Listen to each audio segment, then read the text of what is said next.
Luke never asked the question, until tonight. The question that no one ever dared to voice aloud, the one that lies beneath every story ever told about the vast, cold void of space and the monsters lurking just beyond the stars. It's the question that rips through every comforting lie humanity clings to. What if the predators out there, the hunters in the darkness, aren't the ones in control anymore?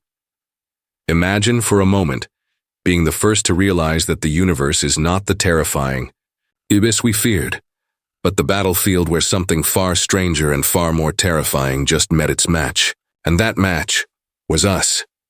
It started with a whisper in a small town nowhere on the map, a voice nobody could place, slipping through the static of an old radio, the kind that crackled with ghosts. Emily, a young woman with restless eyes and a heart full of questions, heard it just before she vanished, quiet enough that no one else could catch it. "They don't know we're awake," she breathed, and then she was gone. No trace, no warning, just a silence that screamed through the empty streets. But that whisper, that cryptic sentence, it wasn't just a message. It was a warning. Something in the way her baby nephew spoke a name no one had ever dared to say aloud before Ardan, in the dead of night, sent chills through the family. Names carry power, especially when spoken by those too young to understand it. And when voices long buried under time's dust started to leak through digital screens, her grandfather's voice, cracked and distant, telling her don't trust what you see. The lines between reality and nightmare began to blur. What if the stories we told ourselves about invincible alien hunters and human prey were only half the truth? What if humanity held a secret weapon hidden in plain sight, something that no galactic predator could ever predict? Luke found himself staring at the last frame of the security footage, Emily's silhouette flickering, a brief shimmer of something not quite human, then nothing. No disappearance, no trace. It was as if she'd folded out of existence, like reality itself had torn open, revealing a glimpse of a war fought in shadows and silence, one he was never meant to see. And in that moment, the air around him grew thick with something primal, something ancient, as if the universe itself was holding its breath. The question that nobody asked until now echoed louder than ever. What if the hunters finally met their match? Because this isn't just a story about survival. It's a story about something far bigger, something humanity never knew it carried inside. And once you start seeing the signs, once you hear the whispers, there's no turning back. Luke's world was about to shatter, and so is yours. Luke sat alone in the dim light of his cramped apartment, the flickering glow of the old television casting long shadows on the peeling wallpaper. The silence around him was thick, unnatural, like the kind of quiet that presses into your chest and steals your breath. He replayed the footage again and again, the grainy image of Emily dissolving into nothingness, etching itself deeper into his mind. But the more he stared, the more he began to doubt what he saw. Was it really her? Or had his mind stitched together a lie born from exhaustion and something darker, something he could not yet name? His fingers trembled as the video warped, a sharp glitch, a stutter where her form blinked, flickered, then vanished. But then, just as quickly, the footage resumed as if nothing had happened. Did the tape lie? Or was his perception slipping? The line between nightmare and reality began to blur. His memories, once clear, crisp as autumn air, were now hazy, fragmented, like a puzzle missing pieces he feared he'd never find. There were moments, small and strange, when he'd find himself staring at places or people he couldn't recall, encountering before, a forgotten conversation in a coffee shop, a face in a crowd that vanished when he blinked. These lapses gnawed at him, growing with a cold, creeping dread that whispered there was a truth buried beneath his own mind, one they didn't want him to remember. Luke's journal, scribbled hastily with half-formed thoughts and desperate questions, was a tangle of crossed-out sentences and cryptic symbols. The truth was always slipping just out of reach, like a shadow retreating before dawn. And then, one rainy night, The knock came. Not loud, not urgent, just a soft, deliberate tapping that set his nerves on edge. At the door stood Mara. Her smile was easy, almost too easy, like she was slipping through cracks in reality itself. Mara, a stranger who claimed to know Emily, who insisted that everything Luke believed was part of a larger lie. "You're not seeing things," she said, voice low and smooth. "But what you think you saw, that's the problem. It's only half the story." Her eyes held something Luke couldn't place, a flicker of menace or perhaps just a reflection of his own unraveling sanity. She told stories that twisted the edges of his understanding, of governments covering up real, unsolved mysteries, of technology that altered memories, of voices on hidden recordings that contradicted everything he thought was true. But was Mara a guide or a ghost? Every time Luke pressed for answers, she slipped further away, leaving behind questions that throbbed with paranoia. Their conversations curled into long nights filled with static-filled audio files that played backward whispers no one else could hear, with moments of silence that screamed louder than any sound. The apartment felt less like a sanctuary and more like a cage, the walls closing in with unspoken truths.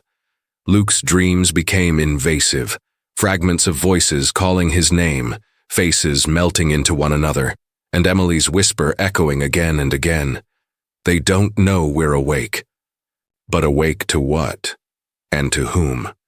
He questioned his own grip on reality.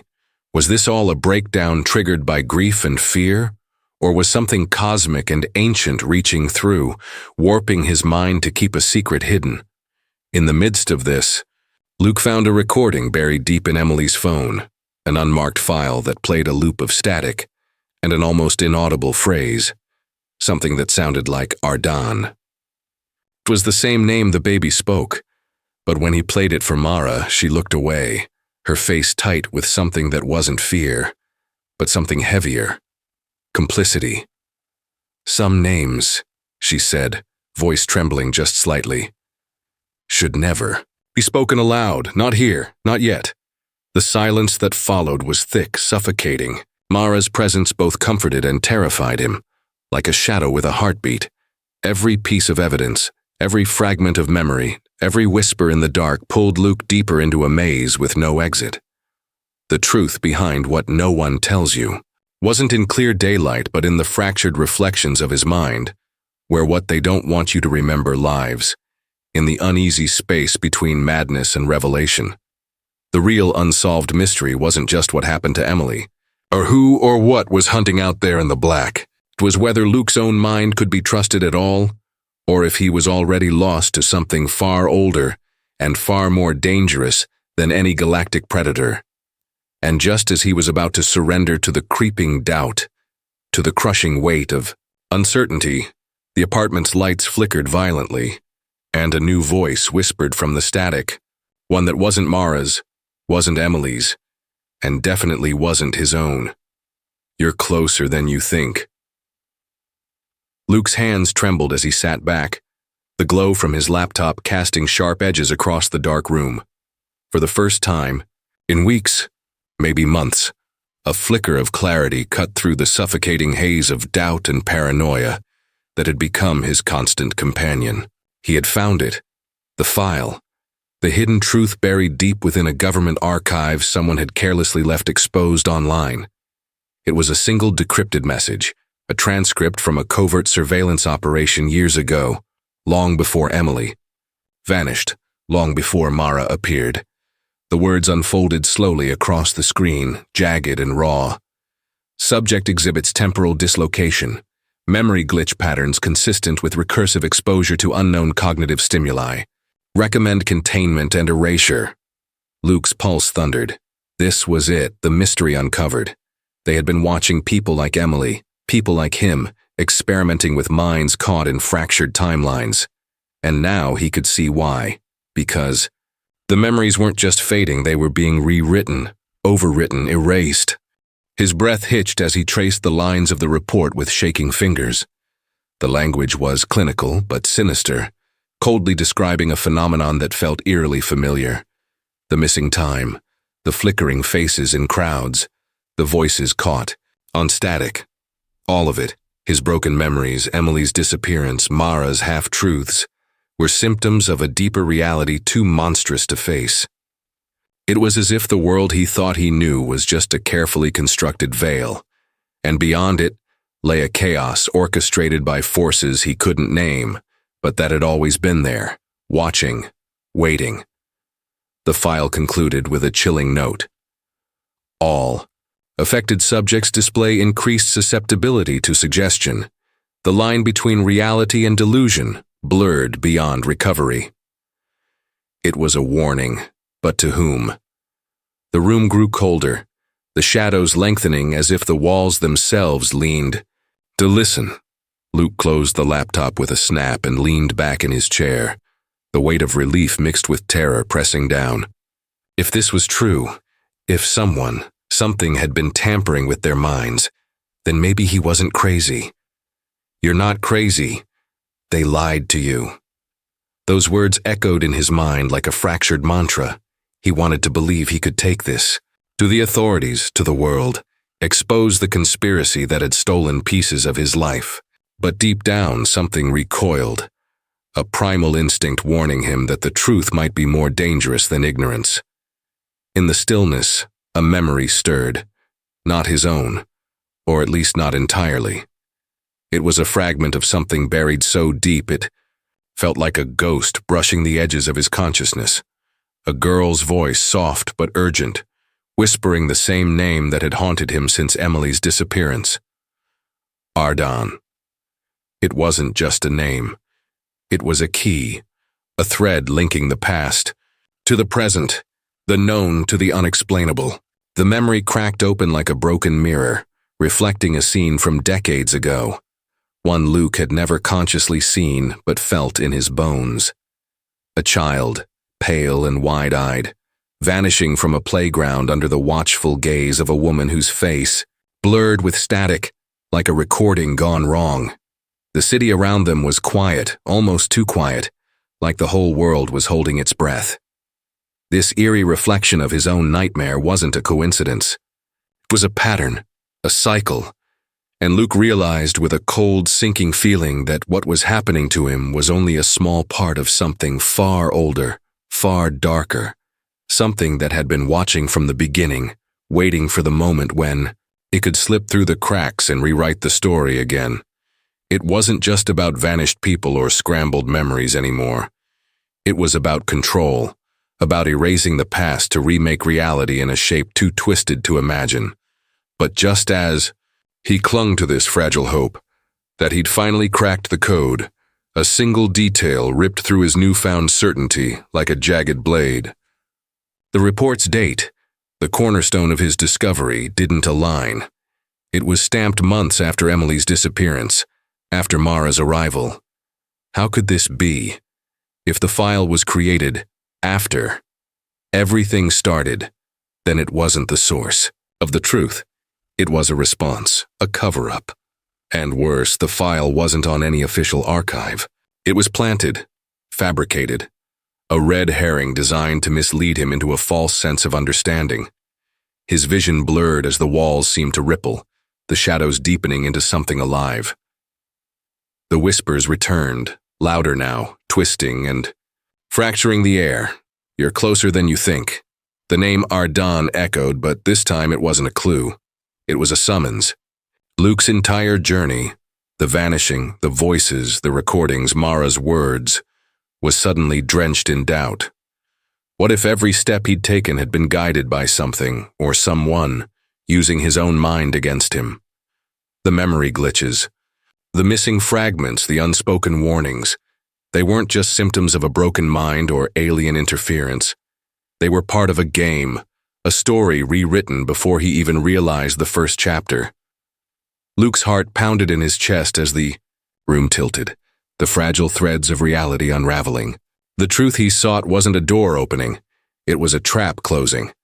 And in that moment he understood that to uncover what really happened, he'd have to question everything he thought was real. Not just the mystery, but himself. The person staring back from the fractured mirror might be the greatest unknown of all, and somewhere, Just beyond the edge of his fading senses, something watched. Waiting. The story wasn't over. It had only just begun. Luke's mind was unraveling, faster than he could stitch it together, but he wasn't alone. The quiet hum of his phone jolted him awake one night, a notification flashing from an unknown number, a message, a single line of text that felt less like communication and more like a summons. You were right all along. It was neither comfort nor confirmation. It was a crack in the silence, a signal from others who had been watching. The same shadows, tangled in the same web of erased memories and fractured realities. They were out there, scattered like ghosts, their lives forever fractured by glimpses of a truth no one wanted them to see. It wasn't long before the messages grew more cryptic, arriving in waves across forgotten social media accounts, hidden forums and untraceable emails. A pattern emerged, symbols, strange sigils that no one seemed to understand, but that appeared consistently across disparate locations, scratched into walls, faintly glowing on old VHS tapes, whispered in dreams. That weren't their own. These shared visions weren't coincidence. They were a language, one crafted by those who had been silently watching the story unfold for decades, a clandestine network of the forgotten and the forsaken. Found footage from 20 years ago surfaced online, grainy and distorted, showing shadowy figures in empty streets, eyes glinting with something almost inhuman, their faces obscured, as if trying to hide from the world and themselves. Luke found himself drawn deeper into the abyss, the symbols haunting his every thought. Each night, his dreams intertwined with those of others, shared fragments of memory not his own, conversations half-remembered, warnings repeated until they felt less like hallucinations and more like a collective call to arms. It was a communion of fractured minds, bound by the invisible thread of a conspiracy so vast and so old that it transcended time and space itself. There was no escape from the creeping dread that this force, this presence, had been watching from the beginning, not just observing but controlling, rewriting the narrative like a puppeteer pulling strings from the shadows. From a new vantage point, an observer's perspective slowly came into focus. Someone who wasn't caught in the maze, but was watching from outside or perhaps above. Their voice was never direct, never fully revealed, but their presence was unmistakable. A watcher who understood the stakes better than anyone else, who saw the tangled dance of memory and identity unfolding like a chess game with pieces moving on their own accord. They sent messages in code, hints buried within static-laced broadcasts, warnings encoded in visual patterns only the most attuned could decipher. This observer knew that the battle wasn't just for survival. It was for the very essence of what it meant to be human, for control over identity, memory, and the fragile boundary between sanity and oblivion. The dread thickened with every revelation. If Luke and the others were pieces in a grander design, what did that make them? Were their memories truly theirs, or planted echoes meant to guide, confuse, or destroy? Every shared dream, every cryptic symbol, every fragment of lost footage, forced a question deeper and darker than the last. Who are you when your memories aren't your own? The sinister force behind it all remained unnamed, faceless, yet intimately familiar, like a shadow in the corner of the eye, felt but never seen. It twisted the threads of reality into patterns too complex to unravel, a living nightmare that extended beyond individuals to something systemic, pervasive, and inescapable. And as the puzzle tightened its grip, the chilling truth crystallized. This wasn't just about a vanished woman or the fractured mind of one man. It was about a collective erasure, a hidden truth deliberately buried beneath layers of deception and silence. What the government never released, what they hoped no one would ever remember. The watchers, the hunted, the broken, they were all echoes of the same story, each trapped within their own labyrinth of half-truths and manipulated realities. The messages kept coming, the symbols multiplying like a secret language only the initiated could read. The connection between Luke, Mara, and the elusive observer wove tighter, the boundaries between watcher and watched, victim and perpetrator, blurring into a seamless web of dread and fascination. The story was far from over. It was expanding, reaching into every corner of perception, every shadow of memory, demanding a reckoning that no one was prepared for. And just as the night seemed to close in, a final message appeared on Luke's screen. An invitation, a warning, or perhaps a challenge. Look again, you're not alone. The truth is watching you. The screen flickered and went dark, leaving the question hanging heavy in the air. What if every moment you thought you understood was just another layer of the story? Another illusion waiting to be shattered? The game had changed, and the watchers were watching still. Luke sat alone in the dim glow of his apartment, the city outside a blur of indifferent lights and distant sirens. He had chased shadows for so long, fragments of vanished time, whispers in static, shared dreams, that bled into his waking life, that the line between what was real and what was conjured had become a threadbare veil. But now in this silence something deeper stirred. It wasn't just the what anymore, it was the why. Why had these fractures appeared in his mind? Why had Emily disappeared? Why had he been dragged into this impossible puzzle that bent reality itself? The answer was no longer a secret locked away in government files or cryptic messages scrawled in the margins of lost footage. It was a mirror held up to the very core of what it meant to be human, a fragile, fractured thing desperate to find. Meaning, to hold on to identity when memory falters, when trust shatters and every certainty crumbles beneath the weight of doubt.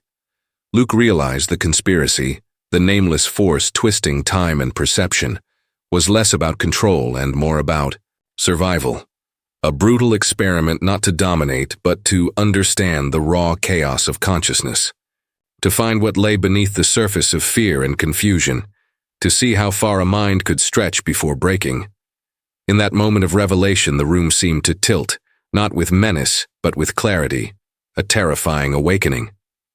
The truth could save him, but only if he embraced the possibility that everything he thought he knew was a construct, a story told to keep him safe from a deeper, more primal darkness inside himself. Or it could destroy him, shatter what little sanity remained and leave him adrift in a void where identity dissolved into nothingness. There was no halfway point. The choice was raw, agonizing, and deeply personal. Mara's voice echoed in his mind, a confession laced with pain and regret that no one else had heard. "We aren't victims," she whispered in a memory tangled with tears and silence. "We're the fragments, the pieces left behind when someone else rewrote the story. But maybe we are the key. To remember is to fight. To forget is to lose everything." She had carried that weight alone, and now Luke bore it with her. The invisible scars of shared trauma, betrayal, loss, fear, were the true battleground. It wasn't just about a vanished woman or erased memories. It was about reclaiming a shattered self from the darkness threatening to consume it. He stared at the flickering screen, at the cryptic symbols and messages that had drawn him here, and understood at last that the conspiracy was a reflection of human fragility. The fear that memory, the very thing that defines us, can be twisted and taken away, leaving us unmoored in a world that no longer feels like home. This wasn't just an external enemy, it was the shadow inside every mind that trembles before the unknown. The true horror was the loss of self, the unraveling of the story we tell ourselves to survive. Luke's hand hovered over the keyboard, trembling with the weight of the choice. To dive deeper into the abyss and risk annihilation of his identity, or to step back and live in the comfortable lies, forever haunted by what might have been. His breath caught as the final piece of the puzzle slipped into place, not a revelation of villains or secrets, but a profound and painful truth, that some mysteries aren't meant to be solved, only endured. That survival isn't about answers, but about carrying the weight of questions that have no end. As the city lights blurred behind him, Luke closed his eyes and felt the fragile thread of himself stretch, taut and trembling. The dream was ending, but the waking was only just beginning. Less a resolution and more a haunting emergence into a new reality that would never quite feel whole again. And in that fragile stillness, his voice was barely a whisper, a haunting line that echoed in the silence long after the screen went dark. We are the echoes of a story unfinished. The memories they fear will outlive them. And in forgetting, we remember what it truly means to be alive. Thank you for watching. Don't forget to like, share, and subscribe for stories you were never meant to hear. Until next time, remember, some truths don't want to be found.